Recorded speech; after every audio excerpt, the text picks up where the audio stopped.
Okay, I have one more very brief video for you to watch, and I know you're probably thinking, Taluki, why did you do two separate introduction videos for the same opening sequence of movie that we're watching? Well, here's why.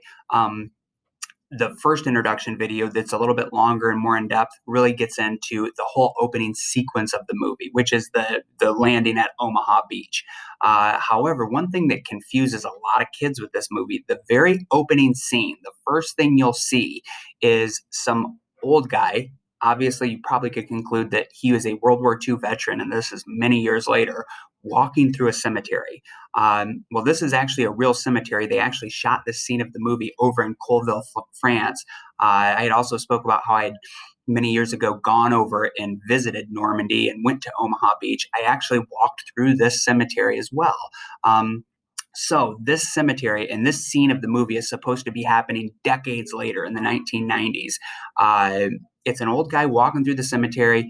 He's looking at gravestones, which those are the gravestones that you would see, where most of them are crosses. Every now and then you'll see a Star of David one, which would have been a Jewish soldier. But that's what the cemetery looks like. And the French government actually made this cemetery after the events of the D-Day invasion, and kind of right, it was months later, maybe even after the war had wrapped up.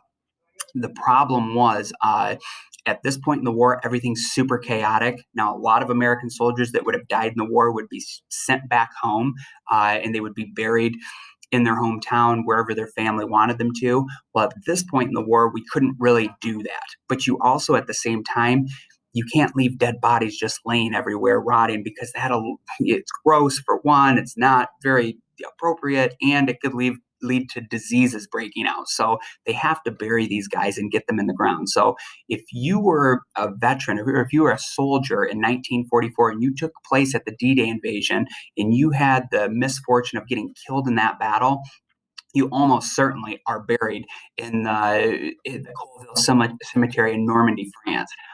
So basically, everybody in this cemetery died at the D-Day invasion or in the following couple weeks. This is where they would have had to bury them at. And then since then, the French government has actually put a lot of money into this cemetery. And if you ever get to go see it, and it'll pan around a little bit in this opening scene of the movie, it's very beautiful as far as cemeteries go. It's quiet and somber, but they do a great job maintaining it, and they do it to honor all of the American soldiers that helped come and liberate their country.